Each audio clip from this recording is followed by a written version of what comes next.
I'm not sure what it is with people in the Old Testament apparently equating seeing an angel of the Lord with seeing the Lord himself, but this is at least the second time that I can recall somebody thinking they were going to die after seeing an angel of the Lord. He thought they were going to die, but his wife's like, well, no, think about it. Why would God have said all these things to us if we were going to die? What's up, cool people? My name's Matt. Welcome back to our Bible study. Okay, so now we're looking at Judges chapter 13, which, I mean, there's not really a major carryover with anything that happened from a previous judge. So I think we're good to just kind of hop into this one. Just with the general knowledge of, the judges being people that kind of ruled over / helped rescue Israel when troubling times came about. Namely, having other people come in and attack / rule over them. So, anyway. Okay. With all that in mind, here we go. Judges chapter 13. Again, the Israelites did evil in the Lord's sight. So the Lord handed them over to the Philistines, who oppressed them for 40 years. See, now, the Ammonites were defeated in the previous chapter, actually 2 chapters ago, but details. But the Philistines were part of that overall conflict, and it hadn't really mentioned anything about them being defeated. So, surprise, surprise, they're causing problems. For 40 years. Anyway, verse 2. In those days, a man named Manoah from the tribe of Dan lived in the town of Zorah. His wife was unable to become pregnant, and they had no children.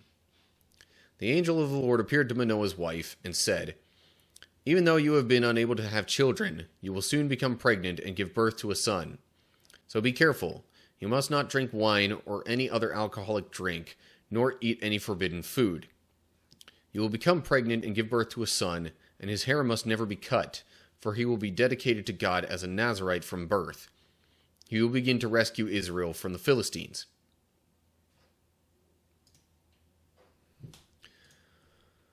Okay, so a man and his wife are having trouble having kids,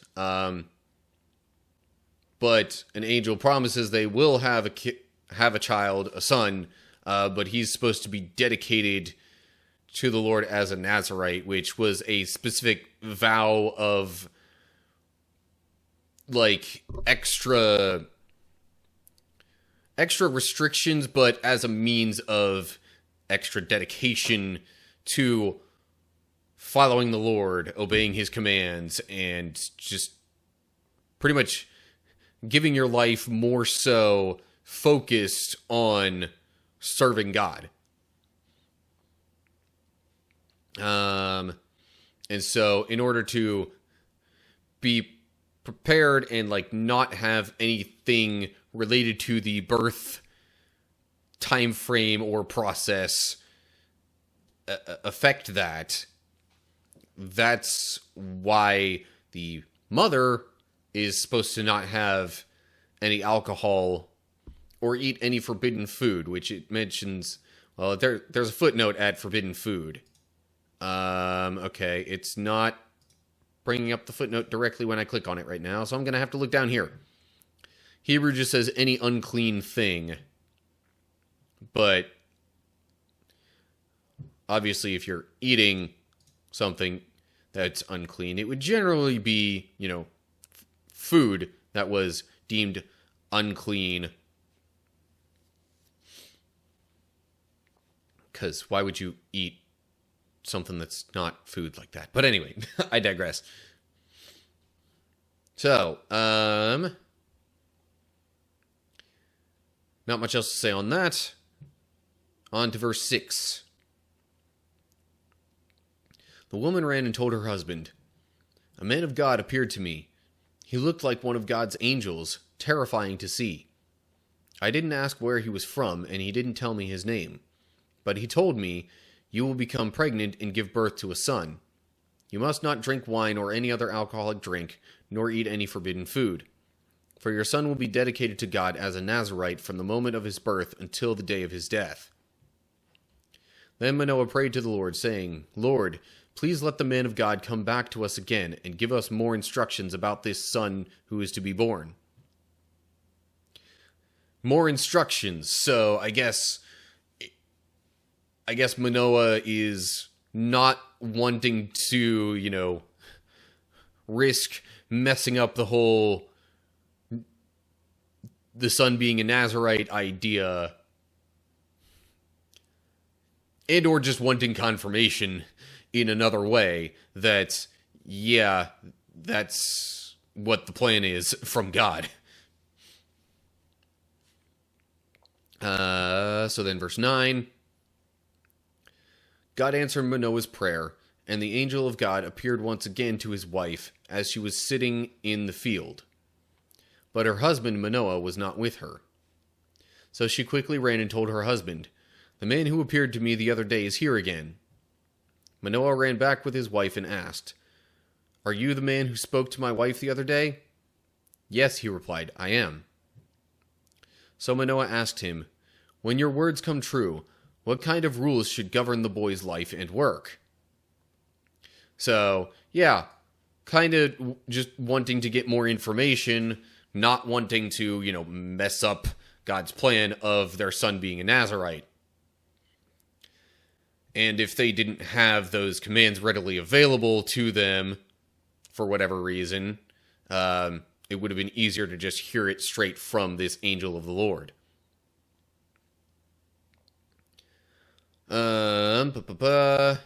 Verse 13. The angel of the Lord replied, "Be sure your wife follows the instructions I gave her. She must not eat grapes or raisins, drink wine or any other alcoholic drink, or eat any forbidden food."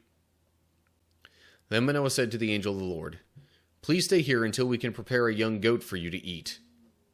"I will stay," the angel of the Lord replied, "but I will not eat anything. However, you may prepare a burnt offering as a sacrifice to the Lord." And Manoah didn't realize it was an angel of the Lord, which is why he would have offered to, prepare food for this guest, rather than just outright thinking of it as an offering to the Lord or one of his angels. So he basically just reaffirmed the earlier instructions. And then there's that whole exchange about preparing an offering. Then verse 17. Then Manoah asked the angel of the Lord, "What is your name? For when all this comes true, we want to honor you." Again, probably not realizing that it was an angel. "Why do you ask my name?" the angel of the Lord replied. "It is too wonderful for you to understand." Because of him being an angel. But Manoah doesn't know, so he's asking all these things as if it was a regular person that he's talking to. So, then verse 19. Then Manoah took a young goat and a grain offering and offered it on a rock as a sacrifice to the Lord. And as Manoah and his wife watched, the Lord did an amazing thing. As the flames from the altar shot up toward the sky, the angel of the Lord ascended in the fire. When Manoah and his wife saw this, they fell with their faces to the ground. The angel did not appear again to Manoah and his wife. Manoah finally realized it was the angel of the Lord, and he said to his wife, "We will certainly die, for we have seen God." But his wife said, "If the Lord were going to kill us, he wouldn't have accepted our burnt offering and grain offering. He wouldn't have appeared to us and told us this wonderful thing and done these miracles." When her son was born, she named him Samson, And the Lord blessed him as he grew up. And the Spirit of the Lord began to stir him while he lived in Mahanadan, which is located between the towns of Zorah and Eshtaol. Okay, so they brought the offering and put that on the altar, burnt it. Did the angel say... Yeah, okay. The angel did say it would be a burnt offering. So, assuming they knew the procedures for that, that's what they would have followed in terms of preparing it and whatnot. But anyway, you would think they would know because the offerings were still a regular practice. But anyway, so they brought the offering, and the angel then ascended with the flames. That's not something a normal person does. So, I think, with that in mind, after a while, Manoah finally realized that it was an angel. And I'm not sure what it is with people in the Old Testament apparently equating seeing an angel of the Lord with seeing the Lord himself, but this is at least the second time that I can recall somebody thinking they were going to die after seeing an angel of the Lord. But that's not quite the same thing, which is why they wouldn't have died. If they had seen the Lord himself face to face, then the idea is yes, they would have died. I forget where it states that, but it does state that somewhere earlier in the Bible.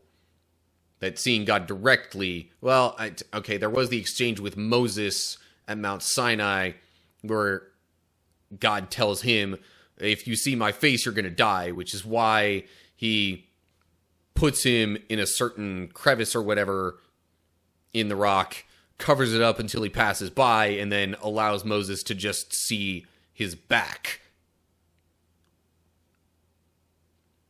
So that certainly contributes to that idea of thinking seeing the face of God means you're going to die.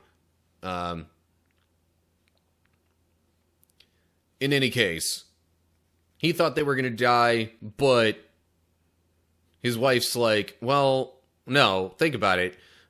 Why would God have said all these things to us if we were going to die? That doesn't make sense. Further, I guess, solidifying the idea that maybe they didn't see God himself, but just an angel. Anyway, so then their son is born. They name him Samson, which probably has some sort of meaning to it. I'm just not sure about that off the top of my head. Maybe I could look it up later. But partially due to the Nazirite vow, you know, Samson, well, let's see here. The Lord blessed him as he grew up. The Spirit began to stir while he lived in Mahanadan. And I'm sure that's going to then lead into some of the things that he does to help deliver Israel from the Philistines. But that's all that we get in this particular chapter. And I don't really have any particular other thoughts. So I guess that is going to do it for Judges chapter 13. Now see, I told you the Philistines were going to be a problem. It said they kind of were before, but I guess they were a more serious problem now. You know, in the events of this chapter. But, yeah.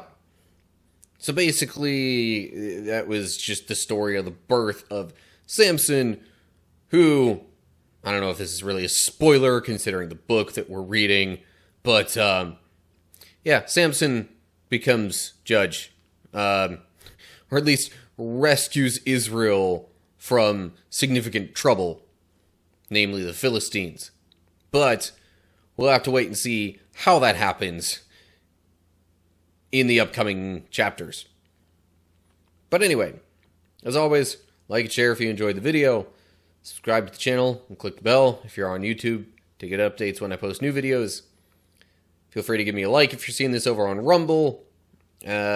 Also, look down in the description for info on other social media pages and all that good stuff.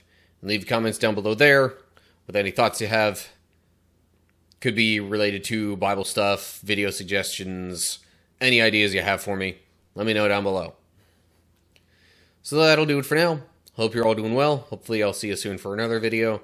But whatever the case is, till next time, stay cool, people.